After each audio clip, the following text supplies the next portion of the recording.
There are a number of startups across the country trying to build intelligent solutions. I caught up with the business development manager of Intelligent Technology and Consulting, Suru Ogun. I started by asking him why it seems that examination malpractice is evolving as fast as technology. Enjoy the chat.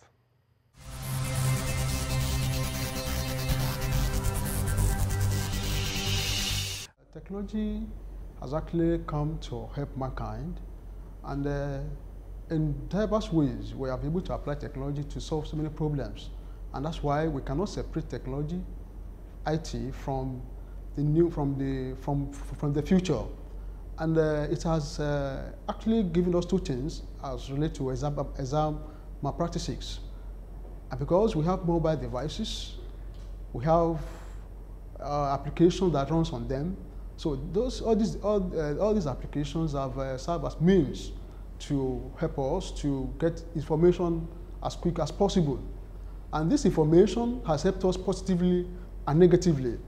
Especially if we want to learn, want to get knowledge, the IT is there, all these devices are there to help us to get information as far as possible. But it has, on the other hand again, given us negative results when it is wrongly applied to examination. Of course, examination has rules, and the purpose of examination is to test for your knowledge, genuinely. But most times, as these devices are coming up, it has given way. It has broken all these boundaries whereby people, examinees, have the opportunity to have access to information even while they are in examination hall. And because of that, it has really broken the rules of that particular examination. And that gives us a negative impact because you are not supposed to have access to such information via those devices while you are in an examination. And because of that, we have seen that IT has actually done negatively in the area of examination malpractices.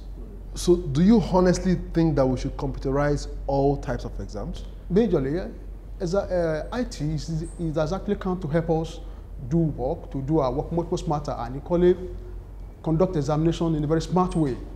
And the way we apply it will really tell us what impact is going to make on the particular examination we want to deploy. So I would say IT is a good tool that we can deploy in conducting examination, but all depends on how we want to apply this technology so that we maximize the gains of IT. Some argue that clever students or smart students still find a way to compromise certain digitized exams. What do you have to say? So when we talk of examination malpractices, it does not only entails the candidate taking the examination. The invigilators, even the supervisors, even the schools contribute to all of these. So it's a combined work.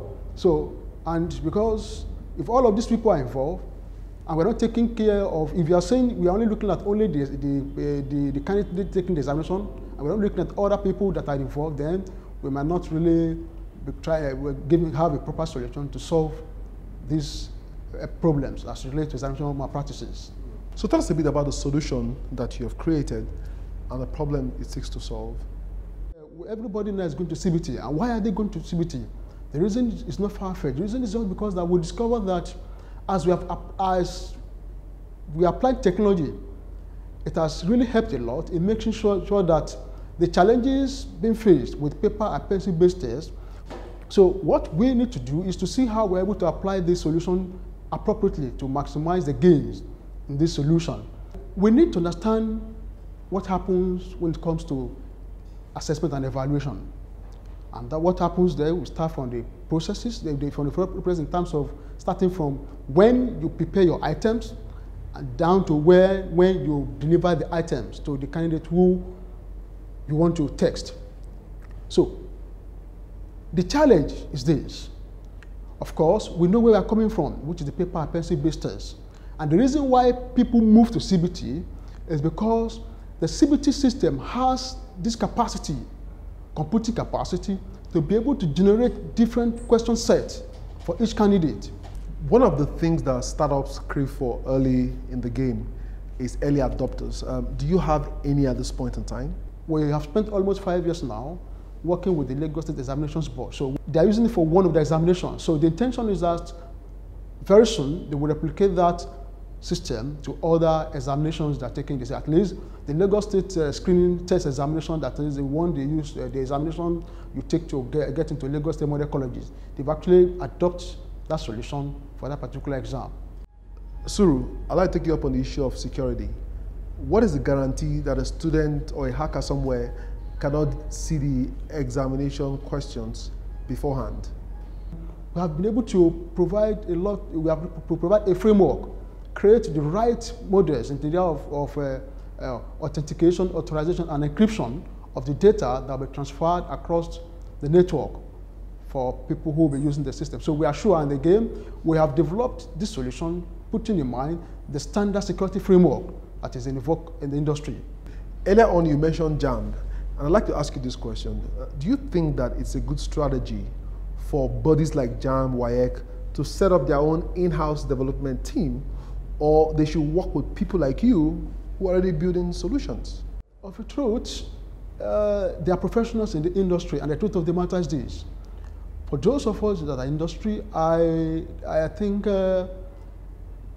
they have to give the job to the people who are in the industry, because JAMB, for example, they have limit of what they can pay a developer, for example, who the people we deploy to develop all our products, and especially in the private sector, whereby they have a threshold of what they can give to you. So no matter how good you are, that does not mean they have to break their financials, their side structure, because they want to deploy somebody who's an expert in the area of application development. But aside from that, again, when it comes to research, I don't think, because software development is not their business. So I don't really see them doing that, because they should focus on what the business is and then deploy experts to help them develop tools that will help them to do their work much more effectively. Finally, Suru, as a startup attempting to build a solution that can solve a real problem, what is that one request or support, if you may, that you need to help you take what you do to the next level? This solution has been developed looking at our own peculiar situation as regard to examination malpractices, and we have solved the problems. So we are saying that examinations bodies like NECO, WAEC should deploy this solution so that we will stand on a good faith as a nation to move our nation forward. So we are saying that they should use this thing so that we benefit, so that the value of this system, of the solution will benefit our nation at large. And we're saying that if the target audience are not ready to use this solution, we are passionate that what we have done is of global standard. We can take it to any part of the world, and we are sure that they will embrace this solution, because we have solved a national and a global problem across the world. Quite a lot of people will be excited to hear that there's a solution to examination malpractice. We wish you and your team all the best. Thank you for being on the show today. Thank you. You're welcome.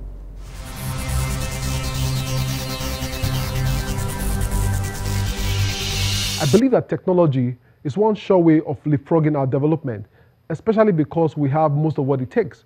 With the right technological solutions, we can better tackle the menace of corruption, exam malpractice, more transparency in government, and many other issues. The sooner we realize this as a nation, the better for us all.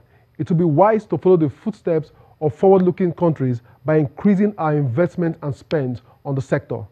That's our show for today. Remember, we live on social media at Tech Trends TV. You can watch these and previous editions of the show on the Channels TV YouTube account or via my blog cfatech.ng. For Tech Trends, I'm Chukwemeka Agbata.